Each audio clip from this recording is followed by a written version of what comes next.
this is Ivan and you're with UFO Disclosure Booth Area. Today I'm in California and I'm talking with one of my best friends, Kat. She is a counselor. I am a minister with SHE, Spiritual Healers and Earth Stewards, and I'm a member of Prepare for Change and a council member. I help run meetings. I help with the volunteer coordinators, which is the groups that get together to decide what we're going to talk about from week to week. Yeah, and I have interest about this group, Prepare for Change, and probably you're the person who can tell more about that. Why we have to prepare for change and why? For what? Okay. What can change? Well, first off, the group was started in 2013. Now that's right after they did the founding fathers were in Egypt because of December 21st, 2012, when the Mayan calendar was to end. And of course, nothing happened that people saw. So we started thinking, well, maybe it's later. You need to get prepared for some huge event that's going to come, that's going to change the world. A transformation in consciousness and elevation. And some say, oh, it's going to come with a flash.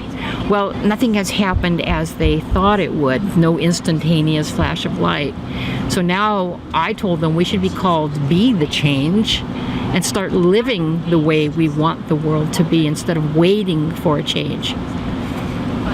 So when we get together, we talk about different things from what's going on in current events to how to heal, to exposing criminal actions. It's a lot of topics, and some of it's history and some of it's more recent. Do you feel that this change is happening? I think it's been happening. I look at history and what's written on the stones in the pyramids. All of this is stating all around the world, Machu Picchu, Göbekli Tepe. All of these ancient structures tell a tale, but probably none more than the Egyptian pyramids and the temples over there. And it's actually the Bible story written on the walls. So it's possible that the Bible is a bit of a misinterpretation. So what's reflected in the stars, and today, oddly enough, is the actual Lionsgate portal when Leo aligns with the sun in Regulus, and Regulus means little king. So in my mind, we are all made in God's image, per the Bible, and God is love. So right now, Leo represents love. So there's one more star, Alkaid, which is also the biggest one at the end of the Big Dipper. All of these are lining up. Alkaid means the gate, so Lion's Gate. All of these happening now means to me that humanity's coming back to love, one love for each other. We're evolving, I hope. But you can only do it one person at a time. You can't make the world just flip a switch. What exactly make people to change? How exactly happening that changes? Well, I think a lot of that's through compassion with some of the terrible things that we've seen. We saw 9/11. That was a big one for people. I remember being very upset about the whole thing, and then I saw Building 7 fall, and it's like, wait a minute, something's wrong here. So you start connecting the dots. Then we had the whole pandemic. I mean, so many things have happened that didn't make sense. So people are waking up to something's a little bit different, but the only way to fix it is them stepping up into their own sovereignty again, instead of waiting for somebody else to come in and be a hero and tell them what to do with their lives. So when this change is happening and happen, how the humans, how that affecting the humans? They start discovering some hidden abilities like telepathy, like communications with paranormal activities, with UFOs, extraterrestrials. Yeah, that's all happening. Now, part of that's tied to the solar cycles. Every time it rises and falls, it peaks and it drops. Civilizations break down. These come in cycles. The great year is about 26,000 years. So half of that circle is spent at the very top when we were the gods. Then you descend, you become more material, you get into metals, you start doing computers and all this other stuff, away from spirit. The second half is climbing back to the top to start over, and I think we're right there, right on the edge right now. Some scientists talking about upgrading the DNA, and maybe because we're in the era, in the spatial era in the Earth, when we have some kind of influence from the stars, Yes, space. exactly.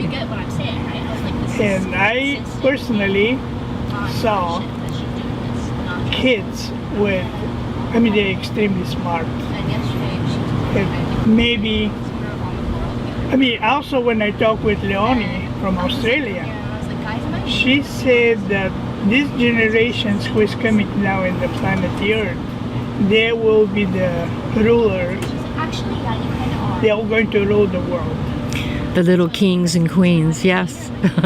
Well, it's been amazing. Now, she works with children a lot. I did, back in the 80s and 90s, as working with the Sheriff's Department, one of the groups that went through there was the Boy Scouts. So we had all these kids between 14 and 21 that we were teaching first aid, CPR, how to go look for people, rescue people, that kind of stuff. The consciousness today is a lot different from even those few years ago, 20 years ago. It's a big difference.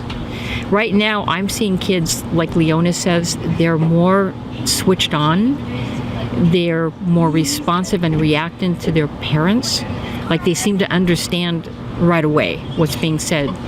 And I'm seeing them trying to talk and mimic. It's been amazing to see how switched on these kids are. I would love to be able to talk to a young one that's just learning verbal skills and say, hey, do you remember where you were before you were in your mommy's tummy? Just to see how many remember previous lives. Because I'll bet you'd get some pretty good stories if they asked. Do you have personal experience with that changes? I mean, changes in consciousness or changes with the consciousness to me personally or just what kind of ability did you see some ability in yourself with all these changes? All right, so we had this thing in 2012. In 2013 I was having heart problems, chest pains and trouble breathing, and I went in and they said, oh, you've got a 60% blockage, oh, you need a procedure, and I didn't want to do it. And I was reading The Secret is the Prayer, or it's Greg Braden talking about how to get that ancient language from the Bible of how to heal. I thought, what have I got to lose? I'll give it a try. And I went into meditation and with my eyes closed and thanking the Lord for my life. And also making a deal like, hey, if you got something you want to do, heal me because I don't want to have surgery. And I felt something in the room, an energy and a presence. It's that loving presence that's hard to put a word to because it's more than what you would feel with a girlfriend or your family. It's so much deeper. It's unconditional. And I felt hands on my shoulders. And then after a few minutes, that lifted straight up. And I think the pain went with it. I can't remember now, but it's like, okay, that was interesting. So I go into the doctor the next week for the procedure, and he runs like a camera up into your heart, and he's looking for disease. He's looking for the blockage so they could open up a balloon and squish it to the side. He turned around and looked at me and said, why are you here? There's nothing wrong. And I started laughing because it's like I remembered what I had done a few days before. Spontaneous healing. And because of that, I've been trying to teach others how to do it, how to get into the right mindset, what to feel, and what to visualize. So that was the first major incident that something, yes, indeed happened. Yeah. Anything else? Okay, well, there are so many things that happen, it's hard to remember. The big ones you'll remember. So I do regular meditation in my backyard. In 2017, I know it was May, I don't know exactly what date, I was in meditation and I was thinking, God, this is such a beautiful world. There is so much diversity in plant life and animal life and all the different people. It's beautiful. I said, we need to preserve the planet. It would be nice to have had other beings come from other planets to visit, so we should preserve it. And all of a sudden, I get nudged to open my eyes, and I looked up, and over the top of the house is this big flash. And then a second later, over my house, this teardrop shape, something that looked like it was as big as the Goodyear blimp, but I could only see the bottom. It lights up and then shoots off as if it had never stopped. And I thought, wow, that's an interesting side effect from meditation. And I walked in and I told my husband about it, and of course he rolls his eyes, yeah, sure, you saw a spaceship. Are we in trouble? No. About 40 days later, it happened again, almost identical. It's like, okay, you did 15 years with the sheriff's department, you drove ambulance for almost 4 years, you know how to see and report. You're a trained observer. Get over it. You saw what you saw. But then I didn't know who to tell. Yes. Who do you tell when you have experiences like that? Do you think people now, the humans, is more open these days? Thank God. Yeah, was it 2019 when they finally came out and said, oh yeah, UFOs are real? It's like, what took them so long to actually come out and say it, though we've heard stories about it from as early back as the 50s. If you look at writings on the cliffs in Utah, just all over the planet, it shows these really strange looking beings that are not from Earth.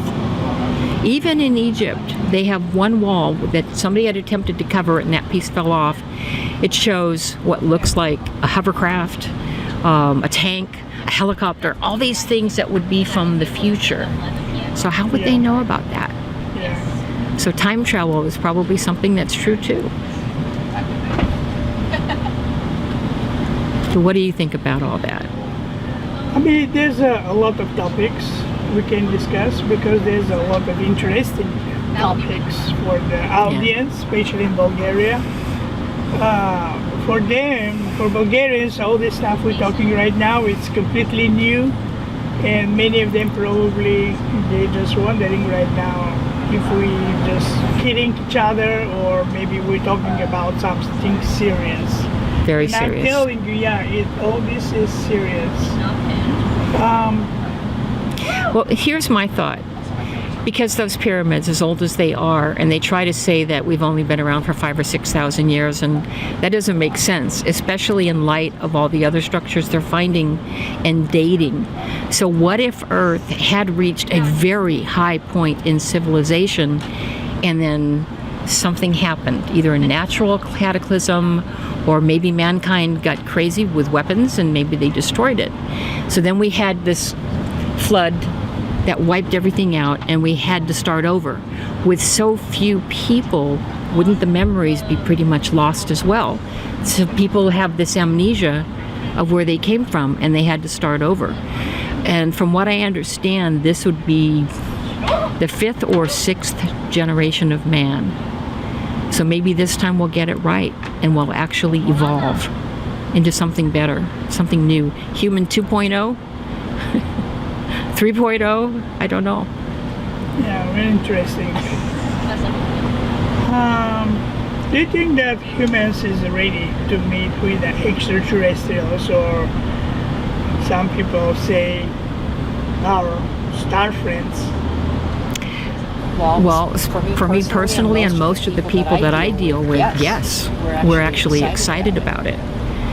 Costa of ET Let's Talk is a good friend, and we've been like, we'll put our thumbs out, we go out every month and look to the stars and we meditate and we try to send a light up, say, here we are, come on down in peace, because we could sure use some mentors right now, somebody to show us the way, somebody who's already been through what humanity's going through, where you're right on the brink of destruction, and then you either fall over the edge or you take that leap of faith and you try to do something new and better. I think that's where we are right now. And if they came, hopefully it's to be a mentor, to offer guidance, but not to try to take over the world. I know there are some people that saying, well, if you reach out, you don't know, maybe they'll be like the colonists that came to America, wiped out the Indians and took the land, or the British, they go to Africa and they take over Australia.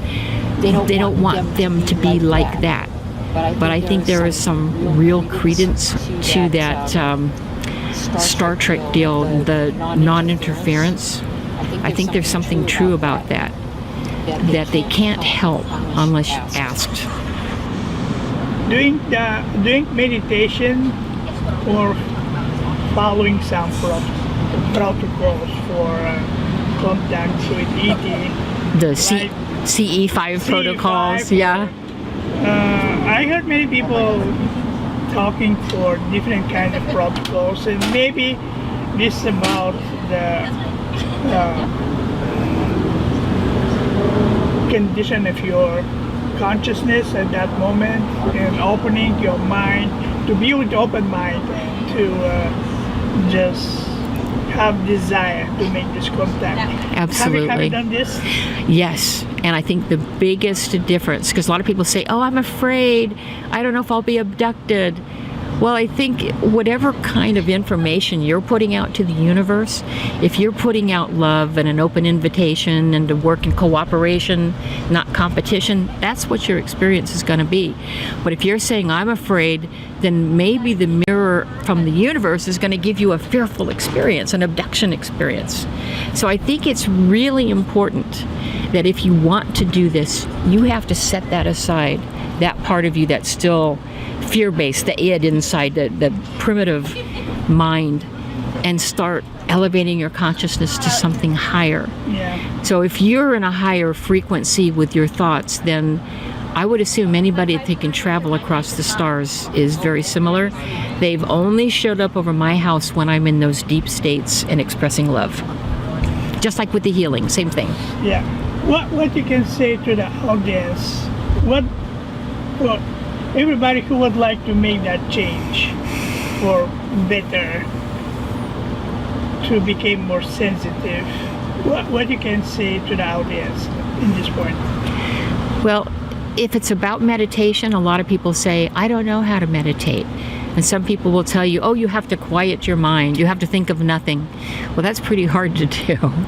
What I like to do is picture something from my past that was really special to me. It could be riding my horses. I loved riding on the trails, or seeing a beautiful sunset on the ocean, something I hope you saw yesterday. Being with somebody very special, a child, a parent, a lover. Yeah. If you think about that, you can create that wonderful feeling of love, unconditional love, to the point where you feel it in your body, your chest. It starts to get a little warm. So when you're there, you're ready. It's just, you do it often enough, it becomes natural. You don't have to drum up some memory to make it happen. But the practice will make it easier. And also, just using the words thank you as a mantra. Thank you for everything in your life, for every experience, because even the bad ones have a lesson for you. So don't look at it as fear. Now, if you don't believe in reincarnation, maybe that's a little harder. I don't believe in a true death, so I'm not afraid, because I know I'll come right back, if that's what I want to do. So if you can set that aside and just know and trust that the universe is offering information to you through these experiences, and even the bad ones, what's the lesson for you to learn? So then you go, oh, okay, I get it. And if I can get over making mistakes and moving on to doing something positive, then those things won't happen again in my life, because I'll have learned the lesson. Yeah. All right. Thank you very much, Kat, for your time to be together with UFO Disclosure Bulgaria. We're friends forever, and stay in touch.